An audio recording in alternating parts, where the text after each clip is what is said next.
Welcome to the first official FPS rat tier list. I'm often asked in the comments of my other videos, Chair, what's the best rat in any first-person shooter? And I've always struggled to answer that. I've gotten really sick of not being able to answer that, so with this video, I should finally be able to point all of you in the direction of the best first-person shooter rats to ever exist. It's a pretty big leap forward for the first-person shooter genre as a whole, so I'm glad to finally have this out after all of these years. So let's get into it, starting with the tiering system I've set up for this. It might seem really complicated, but it's fairly simple, with every tier being highly meaningful and thought out. So yes, they are fairly arbitrary and my decisions will mostly be based on vibes. And here's a sneak peek at a roster of games I will be discussing. Some of these feature rats that are far better known than others. Even if they don't end up being the best, there are still some great sleeper FPS rat hits out there worth acknowledging. Now, it's worth mentioning that this isn't a complete list of first-person shooter rats, but as of uploading, this is absolutely the most extensive FPS rat list ever compiled. Any games I've forgotten to include on this list, I probably retroactively excluded for the sake of making the list good. Now, let's get right into it. Let's start with Halo 3, which might have the most famous FPS rat of all time. Its low poly, friendly, cutesy nature has given it an enduring charm all these years later, though these rats didn't see mass popularity until years down the line. Halo 3's rat can be found in numerous locations throughout the first half of the game, but its most obvious appearances are in Crow's Nest, the most iconic level in the game. Rats are normally passive critters, but they become hostile should you turn the Marines hostile. Of course, this results in an instant game over, so they do play into the gameplay to an extent, which is something I will be grading for. Plus, they've got great squeaks and they often spawn together with their bros, so that's accurate to real rats. They're just incredibly appreciable rats all around. Ambient rat platinum standard for sure. For their iconic status and overwhelming sense of power, Halo 3's rats immediately place into highest tier. These guys are incredibly hard to surpass. Next up is a game with far more obscure rats, Half-Life. Most people don't know that Half-Life has a few rats hidden in its tutorial. The bulk of these little guys are concentrated in the firing range. They're easy to miss, not just because they're easy to overlook, but also because they have bulletproof shields. Otherwise though, they don't really do anything, they just kinda sit there and inspect themselves. I do find them to be charismatic little ratties, but they're wildly underutilized and the player cannot normally interact with them. I might just have an odd soft spot for these guys, but they're some of my favorite rat models on the whole list, and they look fantastic for 1998. I'll slip them in the cutie tier, I'm feeling nice to them. Now we've got Dusk. Dusk has rats as an uncommon small fry enemy type. They're generally not very threatening, maybe being a bit annoying at worst. They also slither a bit, which isn't too rat-like. A local rat expert friend said that he wasn't even able to immediately identify these guys as rats. So while they're not particularly great rats, they do stand out for one thing. Dusk is the only game on this list to have a dedicated rat level. The ratacombs are populated solely by rats, including a unique giant rat who makes all the rules. Unfortunately, Dusk's hero states that he hates rats, so a point must be docked for this one. Altogether, I think Dusk belongs in the mangy tier. They're weak rats, but the game still gives them a surprising amount of love and screen time. I feel like that deserves some consolation points. Next up is a surprising one, Duke Nukem Forever. The second level of this infamous title features an ambient rat that you can pick up. Tragically, the game gives you the option to either squish or microwave him. This little guy does not deserve the cruelty, though the game does punish you for it by adding an extra hour of playtime to the endless monster truck section of the game. This is such a good guy, I really like this guy a lot. But that's not all. As a bonus, when you're shrunk about halfway through the game, you have to face off against hostile rats eager to nibble on Duke's dusty old bones. It's self-defense this time around, which I do account for when it comes to attacking the rats. Most players get perma-stuck on this section of the game. It's a little too hard. Lucky for you, the Duke Nukem wiki has a guide on how to fight these rats if they prove too much trouble. I guess you can say it's a ratagy guide. Yeah, these guys go into bro tier. Unexpected top marks for sure. Now we have Blood. Blood prominently features rats as an early game enemy. They're evil looking rats who violently nip at your toes, so you are legally allowed to fight back. Dynamite is a good way to do that. Some may call it overkill, I call it optimizing my ammo economy. That aside, I think these guys are a bit underwhelming. They're uncommon, relatively forgettable, and they are borderline non-threats in a game where everything else melts you with an angry glare alone. But the art direction of Blood is fantastic, and I really enjoy these little guys' sprite work. Well, Blood's rats are tricky to rate. I feel they're relatively one note, so I have to give them creature tier.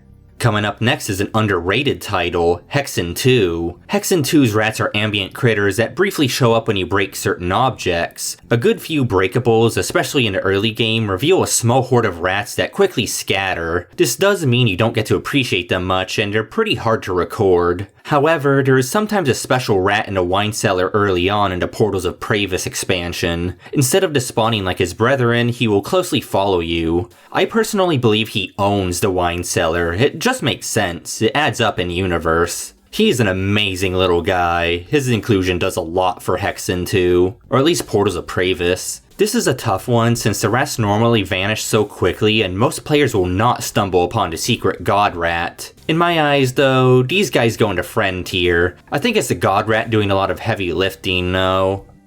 We've got another classic with Deus Ex. Ambient rats show up throughout its entire campaign. These rats die when you walk on them, which is something I've done way too many times on accident. It's a tragedy, but it does mean that these rats can be interacted with on the gameplay front. Generally, I feel these guys are fairly subpar as rats, so they behave more like cockroaches than rats, randomly scurrying about and ignoring their bros. They do have some good squeaks, but something about them feels rather impolite. I think it's their New York accent. For that, they're actually docked a decent handful of points, though I do appreciate that mousing over them prompts you with the fact that they are indeed rats. Still, Deus Ex falls into the creature tier. Continuing on this kick of older games, we've got Strife. Strife has ambient rats scattered about, most notably into catacombs. Not much to them, they're simple Doom Engine rats, a humble ancestor to the oft-quoted Halo 3 rat. However, I don't think these guys are anything particularly special, and their squeaking is comically loud. In fact, I feel they're strangely rude and judgmental. I was initially going to rate them fairly low for that. However, they receive an exponential boost to their power due to the existence of a speculation section on the Strife fandom wiki's rat page. Fine, into creature tier they go. Dishonored is up next, and despite being a looser than average fit as a first-person shooter, it's still a first-person game with guns and strong rat iconography. Not only are Dishonored's rats a significant part of its universe, making up 40% of all biomass, you can summon your own horde of ratties to devour the flesh of the unworthy, which in turn rewards you with more rats in future levels. You can build Corvo around weaponizing rats, with albino rats being a notable, albeit niche gimmick that you can build around. Delightfully silly. And when these guys aren't showing humans the superiority of rat kind, they're polite little fellows. These are incredibly good rats, more than deserving of the bros tier. They didn't dishonor rat kind with this one. Here's a game I was fairly lucky to be able to rev up, Fallout New Vegas. New Vegas has rats as fairly uncommon early game enemies, though it does boast some of the largest and deadliest rats on its entire list. The Brockflower Cave rats do not mess around. If fighting them isn't your thing, New Vegas is one of the very few games on this list that lets you truly befriend rats. All you need is the Animal Friend perk, which requires charisma, so most players won't ever acquire it. That aside, I like these guys' designs. They look like they could be frontmen for a punk band. Unfortunately, I feel their aggressive looks locked them out of bro tier. They have a certain aggression to them that I have to dock points for. They may also be the most literally mangy rats on the entire list, too. I'll bite and place these in friend tier. These are potent rats that have noteworthy drawbacks. I really like them overall, though. And here's a game I had to outsource footage for, Vermintide 2, also known as Rat Bash 2. This game has a strong focus on rats overall, but ratmen don't count for this list. Only classical rats count. So we have Vermintide 2's classical rats, which are imposing little guys with glowing red eyes. I'm not sure why they're so sinister, but it does add to the dark and gritty atmosphere. I think they call the setting grimdark because the rats look evil. Though there's light in this darkness, such as the cute rat couple at the very start of Return to the Reich. However, these little fellows' gameplay impact is rather low, and you're encouraged to kill them for measly cosmetic meta progression. That's honestly the rudest reason to attack a rat possible. I have to dock an entire tier for that. Vermintide 2 ultimately lands squarely in the cutie tier. Now, to look at this next game may be surprising, but you're staring at the confirmed greatest game of all time, Fractal Block World, which has spherical rats as a rare enemy. They're abnormally shape in this universe, which is a mixed bag of a deviation from the FPS rat norm. They chase after you and barf out short-range plasma at you, just like a real rat. They're also XP pinatas, which is a nice little bonus. These guys are some of the most dangerous rats on the list, but they're also some of the most rewarding to defeat, being a good source of experience early on. I like these guys, but they're not necessarily what I look for in rats. Still, I respect Fractal Block World's willingness to break from bedrock level rat design conventions. So that's another for the creature tier. I struggle to rate it higher than that. Now we've got The Hunt, also known as Black Label or short name Mietka. You've probably never heard of this game before, but it's important that you know that it has a few ambient rats throughout its runtime. They're mostly in the early game as far as I could remember. These rats are rather underutilized, but they're a rather respectable showing for an obscure, probably relatively low budget title. I actually think they're pretty good little guys. I just had a hard time showing them off because this game wasn't taking too well to being recorded this time around. I think these guys belong in the cutie tier. They're good, but they lack impact and screen time. Up next, Clive Barker's Undying, a game that really pushes Unreal Engine rats to their limits. They're generally low-presence ambient guys wandering the Covenant estate. On very rare occasion, they'll be hostile, doing incredibly measly amounts of damage at a rate of rat. They seemingly jib you if they kill you, which is quite powerful. There's literally nothing left of your character but sloppy Joe sauce. Otherwise, these guys are rather standard ambient rats. I can't help but have a soft spot for Undying's rats, even if their presence is rather minimal and their greatest strength is easy to miss. Cutie tier. Resident Evil Village here is one of the trickiest games to rank on the list. This is a game that starts off with a rat jump scare, thereby making it the scariest room in the entire game. Honestly, Village could have ended here and I probably would have been happier for it. Thank goodness for photo mode where you can capture the full glory of the little jump scare guy. They should have used this as marketing for the game, especially since you find this guy before the mosquito women. But outside of this moment, the lack of rat utilization is extremely disappointing and you don't get to interact with them in gameplay in any capacity. Also, for some reason, the mere sight of this initial rat turns night into day. It's powerful, but not much is done with that power. The game never explains why this rat can do this, but Village's plot is a mess in the first place, so we'll probably never get an explanation. Mysteriously powerful rat. How charming. For having one incredibly good rat, I will have to give Village a cutie rating. Up next is Oblivion, which is technically not a traditional first-person shooter, but it gives me more things to talk about, so I'm rolling with it. Oblivion has some pretty strong rats on top of being extremely rat-forward. Rats are a common enemy throughout the tutorial, and they show up in many early game dungeons. A famous early game quest even has you protecting a woman's pet rats. Some people call her crazy, I think she's based. Beyond her pet rats, most rats throughout the game will be hostile, though I still think they have great energy to them. Their bouncy movement and light speed charge attack have a lot of janky charm. They're nicely fluffy and whiskery, and how could you not appreciate their little pink noses and long scaly tails? These guys are great, and the game is fully aware of it. Easy bros tier. Now, this next one was a surprise. Did you even know that Duke Nukem 3D had rats? It occasionally features ambient rats that flee from the player, which is a decently impressive detail for the era. Unfortunately, these guys are incredibly difficult to record. So imagine my disappointment realizing that, up close, they're just vaguely rat-shaped pixel blobs that suddenly disappear when they touch a wall. You can argue the Hexen 2 rats have similar problems, but the glimpses of Hexen 2's rats are far more consistent, appreciable, and morale boosting. Duke 3D's rats are comparatively demotivating. They do have a historical place, but I think they belong in the sewer. They're probably my least favorite ratties on here, which is a tragedy given that Duke 3D is one of my favorite games on the entire list. Just goes to show that rat quality is independent from the rest of the game's quality.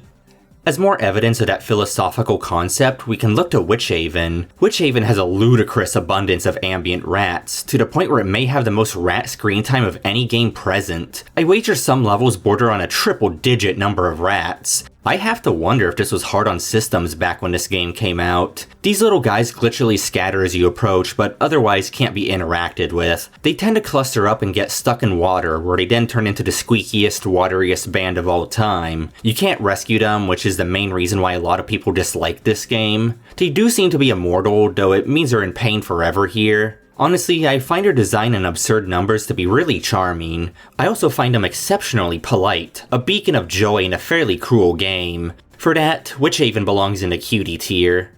Just like Halo 3, Halo Reach also has rats. They're massively overshadowed by the Halo 3 rats, which is a bit unfortunate for the Halo rat lore discussion. Funny part is, they're effectively the same as Halo 3's rats. Strangely though, in Halo Reach, they just don't have the same punch as before. Can say that about a lot of things in Reach though. It's a direct genetic relative of the Halo 3 rat, so it does get a few special favors. Still, they have to go into the creature tier. They aren't bad at all, but they're kind of an echo of greatness. A reminder of peak ambient rat that isn't peak ambient rat. It feels slightly off and makes you want to play Halo 3 instead. Also, all rats on Reach are implied to die by the end, so that's a big downer.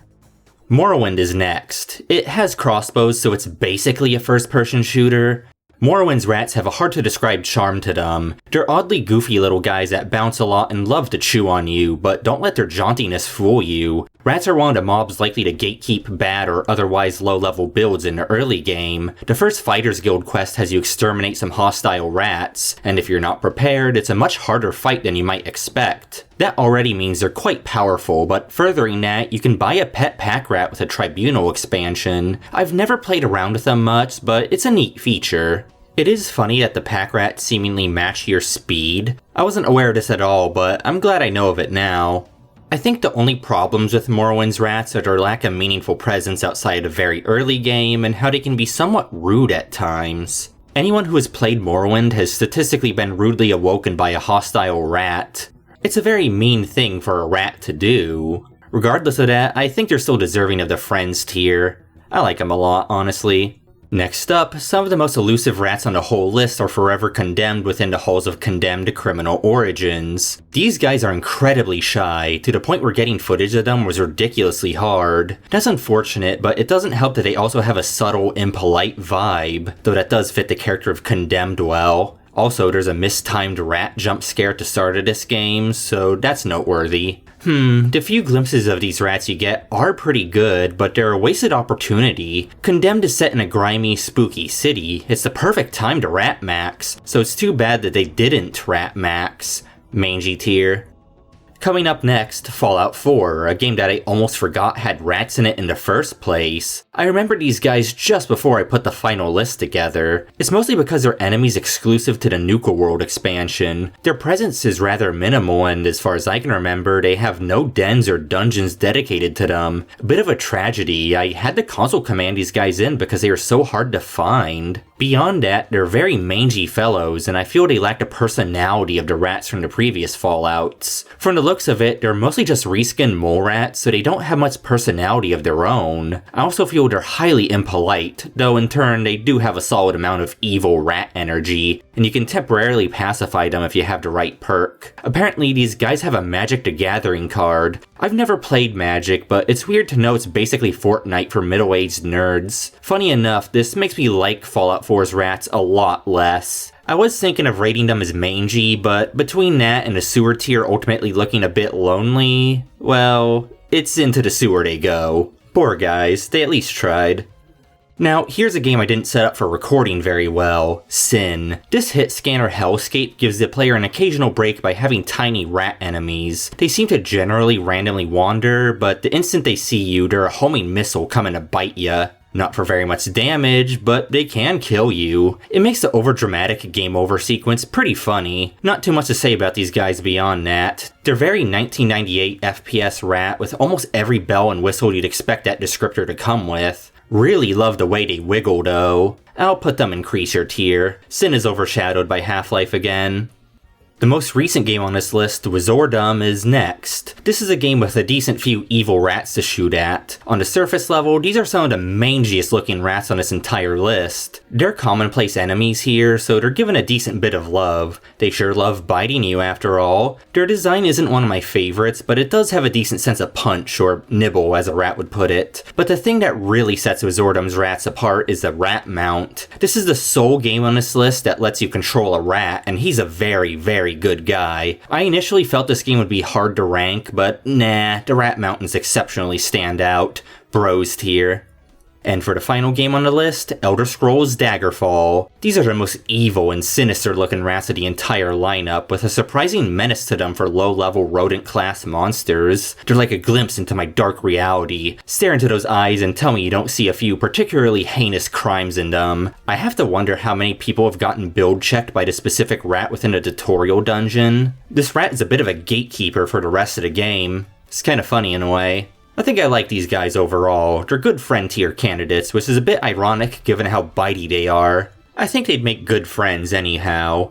With that, I have ranked every first-person shooter rat that I could think of. Take it in. This is the most authoritative tier list you've seen in years. It mostly speaks for itself, though there are a few funny things and oddities I want to mention. I particularly find it interesting how little game quality seems to correlate with rat quality. Some mediocre or bad games had surprisingly good rats, whereas a few excellent games had comparatively weak showings. I guess this proves that rats transcend the quality of the game they're in. Truly some of the universe's most transcendental creatures. I also feel this list is ultimately surprisingly top-heavy, but I also think it's very hard to find a first-person shooter rat that is genuinely bad. Most of them are naturally going to be good. Rats in general are great fellows and should be respected. You know, unless respecting them is barring you from 100% kills credit. You get a free pass for that scenario. On that note, I thought about ranking hostile and ambient rats separately, but I just decided to rank them all together on the same list. I imagine it wouldn't have made much of a difference for most of my rankings though. Overall, I'm quite happy with my ratings, or rattings as I should say. These are my jokes, like, comment, subscribe. Anyways, happy April Fools. Though the concept of this video started life as an in-joke, the ratings are very sincere and truthful. I'm sure I'm objectively right because I'm the first person to make such a tier list anyhow. Speaking of sincerity, a big thank you to my Patreon supporters, Grumble and Banana. Your good encouragement to keep making videos. I should hopefully be back on my regular video making track soon. I had to take a break because of protracted technical difficulties, distractions, and health issues. With all that said, that's the end of the video. Go forth with your newfound rat knowledge and bless others with it. Trust me, society will enter an eternal age of enlightenment after this. I'll see you around soon after this new era begins. I've got a lot to celebrate it with after all. I'll include a link to the tier list if you want to make your own for whatever reason. Happy hunting.